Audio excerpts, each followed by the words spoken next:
तो भाई साहब आज की क्लास में हम करंट इलेक्ट्रिसिटी के जेई एडवांस के पीवाईक्यू करेंगे और देखेंगे इनमें क्या है दम। तो आओ, सबसे पहले मेरे को दिख रहा है जेई एडवांस 2018 का क्वेश्चन है बहुत लंबा चौड़ा, बताओ पढ़ते हैं होले होले। तो क्वेश्चन है गैल्वेनोमीटर पे। तो क्वेश्चन का कह रहा है, हम आपको रीड कर देते हैं, एक फ्लो में रीड करेंगे, ध्यान से सुनिएगा।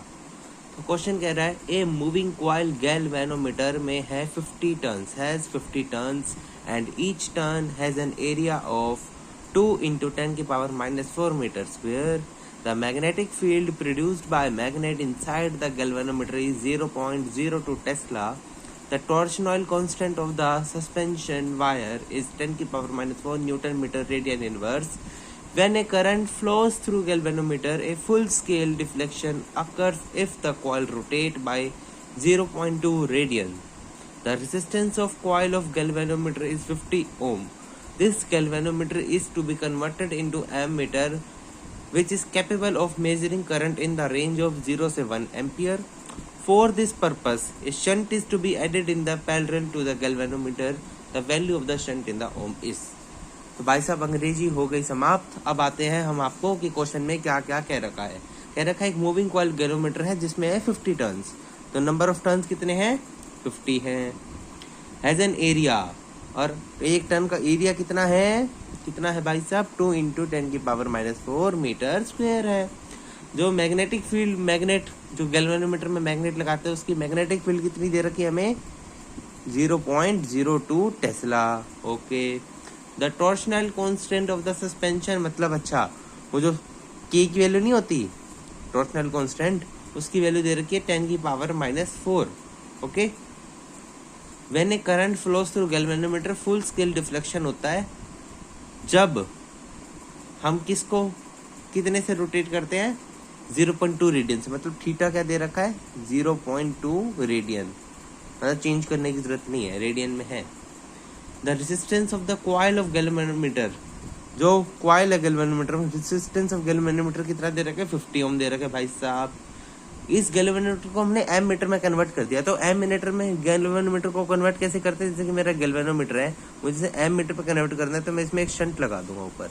ऐसे ही तो करते हैं गैल्वेनोमीटर से एम मीटर में कन्वर्ट, कि इसमें मिनिमम करंट जाए, बाकी सारा इसी से पास हो जाए। ठीक है। तो इस एम मीटर की रेंज क्या कह रखी है? वो कितना कैपेबल हो कि रेंज कितना मेजर कर ले? 0 से 1 एम्पियर। मतलब इसका आई है 1 एम्पियर मैक्स, कि इतना ये मेजर करेगा एम मीटर। तो कह रहा है इसको बनाने के लिए हमने ये शंट रेजिस्टेंस डाला, तो इस शंट की वैल्यू क्या होगी ओम में? इस एस की वैल्यू निकालनी है और हमें ये सारा डाटा दे रखा है। तो आपको ना इस क्वेश्चन के लिए डायरेक्ट ये वाला फॉर्मूला नहीं, एक और चीज याद होनी चाहिए। जब आपने अगर अच्छी तरह आपने गैल्वेनोमीटर पढ़ा है तो आपको ये फॉर्मूला भी पता होगा कि टॉर्क बराबर NIAB, और इस टॉर्क को हम लिखते, ये आपने गैल्वेनोमीटर की वर्किंग में पढ़ा होगा। टॉर्क को हम लिखते हैं K थीटा बराबर NIAB।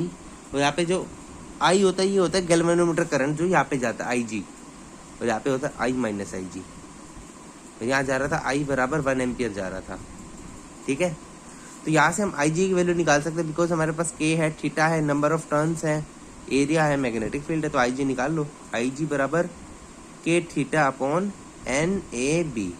K की वैल्यू दे रखी है टॉर्शनल कांस्टेंट 10⁻⁴, थीटा दे रखे इन्होंने 0.2 रेडियन, y में नंबर ऑफ टर्न्स दे रखे 50 इंटू एरिया दे रखा है 2 × 10⁻⁴, एंड मैग्नेटिक फील्ड दे रखी है 0.02। ठीक है। आओ सोल्व करते हैं।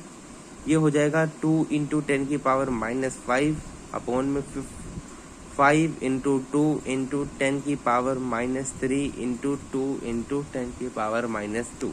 आया समझ में? इसको पॉइंट हटा के पावर यहाँ भेज दी, यहाँ 5 की एक पावर इसमें से सब्ट्रैक्ट कर दी इंटू 2, और 0.02 को लिख दे 2 × 10⁻²। 2 से 2 कटा, 1/10 इंटू में 10⁻⁵ ये हो गया 10 की पावर, यहाँ भी -5 हो गया, ये कट गया। तो 1/10 मतलब IG कितना आ गया? 0.1 एम्पियर। अब IG आते ही आप वो वाला फॉर्मूला लगा दो, S बराबर I टाइम्स ऑफ IG बराबर में आई माइनस आई जी, ये तो सबको याद होता है, स्ट्रेंथ का डायरेक्ट फॉर्मूला डिराइव भी कर सकते हैं। इसमें पोटेंशियल डिफरेंस बराबर इसका पोटेंशियल डिफरेंस, इसका पोटेंशियल डिफरेंस कितना होगा, आई जी इंटू आर जी, यहाँ पे आर जी आएगा, sorry, I G divided by R G, V I R, और यहाँ पे भी I into R, I minus I G into S. तो एस का यहाँ से आगे तो आई जी आर जी, आई है मेरा 1 इंटू आर जी है मेरा, नहीं सॉरी, आई जी है मेरा 0.1 और आर जी है मेरा 50 अपॉन में आई कितना है, मेन करंट है 1 और सॉरी, और आई जी है 0.1, तो ये कितना आ रहा है, ये आ गया 0.9 मतलब 50/9। इसे सोल्व कर दो तो आएगा 9 5 45.55, तो 5.55 ohm is the correct answer to this question. ये था जे एडवांस 2018 का क्वेश्चन, देखो कितना आसान क्वेश्चन है। तो नेक्स्ट क्वेश्चन पे चलते हैं, और नेक्स्ट क्वेश्चन पे चलते हैं। ये भी अच्छा लंबा चौड़ा क्वेश्चन है, जे एडवांस 18 में एक ही क्वेश्चन आया था, अब आ रहा है मेरे पास 19 का क्वेश्चन। ये कौन सा है, 2019 का क्वेश्चन है। ये भी बहुत लंबा चौड़ा क्वेश्चन है, मल्टीपल करेक्ट क्वेश्चन है, एंड फिर से गैल्वेनोमीटर का टॉपिक रिपीट हुआ है, मतलब गैल्वेनोमीटर एक बहुत महत्वपूर्ण टॉपिक है जे एडवांस के लिए। तो आओ क्वेश्चन को रीड करते हैं। तो क्वेश्चन क्या कह रहा है, कह रहा है 2 identical moving coil galvanometer have 10 ohm resistance. 2 galvanometer हैं आइडेंटिकल, ये है, ये है, दोनों का रेजिस्टेंस कितना दे रखा है, 10 ohm, and full scale deflection at 2 micro ampere current. अच्छा, आई जी की तरह दे रखा है 2 माइक्रो एम्पियर, मतलब 2 इंटू 10 की power -6 ampere. One of them is converted into voltmeter of 100 millivolt scale reading. अच्छा, एक को हमने वोल्टमीटर में कन्वर्ट कर दिया, जिसकी मान लो इसको कर देते हैं वोल्टमीटर में, जिसकी रीडिंग कितनी है 100 मिली वोल्ट, मतलब 100 इंटू 10 की पावर -3 वोल्ट है। And other is converted into ammeter of 1 milliampere full scale current deflection. दूसरे को कन्वर्ट कर दिया जहाँ पे करंट डिफ्लेक्शन कितनी आ रही है 1 मिली एम्पियर, मतलब 10 की पावर -3 एम्पियर। ठीक है, इसको हमने क्या कर दिया, एमीटर में कर दिया, और इसको हमने वोल्टमीटर में कर दिया। ठीक है, वोल्टमीटर में सीरीज में लगाते हैं, एमीटर में यहाँ लगाते हैं। ठीक है, आगे पढ़ते हैं question. These are then used to measure the voltage and current in Ohm's law experiment। मतलब दोनों को एक सर्किट में लगा दिया Ohm's law एक्सपेरिमेंट में, जिसमें हमने मेजर किया वोल्टेज और करंट और एक्सटर्नल रेजिस्टेंस। मतलब ऐसा समझ लो कि हमने क्या किया, एक रेजिस्टेंस है 1000 ओम का, उसमें ये बना बनाया वोल्टमीटर लगा दिया और यहाँ पे एमीटर लगा दिया, और हम इसे मेजर कर रहे हैं। ठीक है, ऐसे यहाँ कोई बैटरी होगी। ठीक है, ओके, ये आइडियल सेल है। Which of the following statement is are correct. हमें स्टेटमेंट चेक करनी है, तो फर्स्ट ऑप्शन दे रखे इन्होंने, पहले फर्स्ट ऑप्शन चेक करते हैं। कह रहे कि रेजिस्टेंस ऑफ वोल्टमीटर है 100 kilo ohm. Resistance of voltmeter में पूरे वोल्टमीटर का रेजिस्टेंस कितना कह रहा है 100 किलो ओम है। आ जाओ इसे चेक करते हैं, किलो ओम। तो इसे चेक करने से पहले हम देखते हैं हमें क्या क्या दे रखा है वोल्टमीटर में। तो ये हमारा वोल्टमीटर, तो वोल्टमीटर में हमने आरजी दे रखा है। ठीक है, और इसका वोल्टेज दे रखी है। तो यहाँ पे फॉर्मूला लगाओ, V बराबर आई आर, V बराबर आई आर। V क्या है 100 इंटू 10 की पावर -3 वोल्ट। I कितना है, डिफ्लेक्शन करंट तो सेम ही जाएगा, मतलब 2 इंटू 10 की पावर -6 इंटू में पूरा इसका रेजिस्टेंस, मतलब पूरे वोल्टमीटर का इकट्ठा रेजिस्टेंस आर वी मान लेता हूँ, इंटू में आर वी की वैल्यू यहाँ से क्या आ रही है 50, मतलब ये कितना आ रहा है 50 अपॉन 10 की पावर 3, मतलब ये तो आ रहा है 50 किलो ओम का। तो यहाँ कितना कह रहा है 100 का, तो फर्स्ट ऑप्शन जितना होगा गलत हो गया। सेकंड ऑप्शन इसका कह रहा है the ammeter resistance of ammeter will be 0.02 ohm approx, second decimal place तक। तो आओ इसे चेक कर लेते हैं भाई साहब। अब देखो रेजिस्टेंस ऑफ एमीटर निकालने के लिए एक बढ़िया सी ट्रिक बताता हूँ आपको, दिमाग जिसमें होगा ना वो समझ जाएगा। देखो ये मेरा गैल्वेनोमीटर है, ये मेरा ऊपर का शंट रेजिस्टेंस है, यहाँ मेरा I माइनस आई जी जाएगा, ओके, और यहाँ मेरा आई जी जाएगा। लोग करते हैं कि शंट का रेजिस्टेंस और इसकी वोल्टेज बराबर करते हैं। यार पागलो, तुम ऐसा नहीं कर सकते। पूरे एमीटर में जितनी वोल्टेज अक्रॉस है और उतना गैल्वेनोमीटर की अक्रॉस है, इसको भी तो बराबर कर सकते हो। आप इस पूरे का रेजिस्टेंस आर कह दो और इस गैल्वेनोमीटर का रेजिस्टेंस आर जी हमें दे ही रखा है, तो आप ये कर दो ना। लोग करते हैं I minus I G into S बराबर आई जी आर जी, मैं करता हूँ I इंटू आर ए बराबर I G into R V R G. ये करो ना यार। मेन करंट पता है कितना है? कितना है मेन करंट? मेन करंट कितना दे रखा था क्वेश्चन में? नहीं, मेन करंट अभी आर ए निकालना है हमें। आर ए कितना हो जाएगा? आई जी आर जी अपॉन में आई, वैल्यू पुट कर दो। मेन करंट था हमारे पास 1 मिली एम्पियर था, हाँ, और आई जी था हमारे पास 2 माइक्रो एम्पियर पे फुल डिफ्लेक्शन शो कर रहा था। मतलब आई जी हमारे पास 2 इंटू 10 की power minus 6 into R G दे रखा था 10 ओम, डिवाइडेड बाई आई जी था 1 मिली एम्पियर, जो ये एम्पियर मेजर, जो ये एमीटर मेजर कर रहा था ना, ये 1 एम्पियर। ये जो मेन करंट था ये था 1 इंटू 10 की पावर माइनस 3। सोल्व करते हैं तो ये क्या आएगा?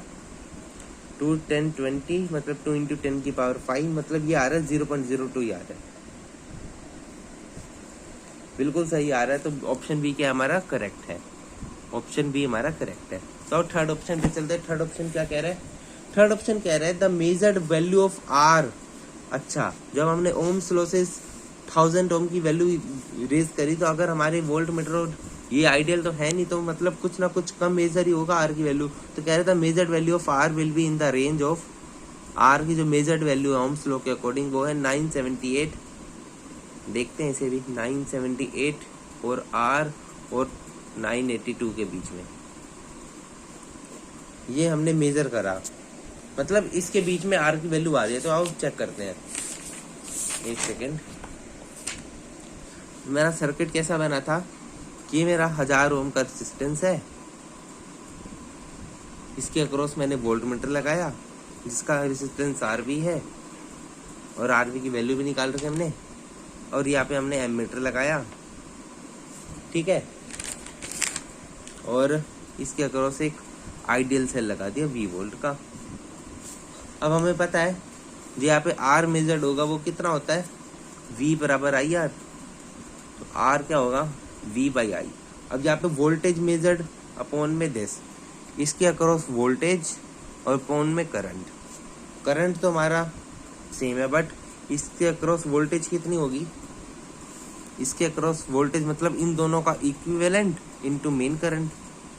इसके अक्रॉस वोल्टेज निकालिए तो इन दोनों का इक्विवेलेंट लेना पड़ेगा ना, इनटू मेन करंट, मतलब I into R equivalent of 1000 और आरवी का, 1000 आरवी का आर इक्विवेलेंट अपॉन में मेन करंट।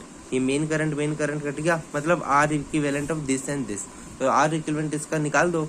एक रेजिस्टेंस है 1000 और वोल्ट मीटर का रेजिस्टेंस था 50 किलो ओम का, मतलब 50 इंटू 10 की पावर 3 अपॉन में दोनों को प्लस कर दो, 1000 प्लस 50,000, मतलब ये आ रहा है 51,000 अपॉन में इंटू है ना, सॉरी ये आ रहा है 5 इंटू 10 की पावर 4 5 6 7, मतलब 5 इंटू 10 की पावर 7 अपॉन में 51 इंटू 10 की पावर 3, ठीक है। ये हो जाएगा 5/51 इंटू 10 की पावर 4।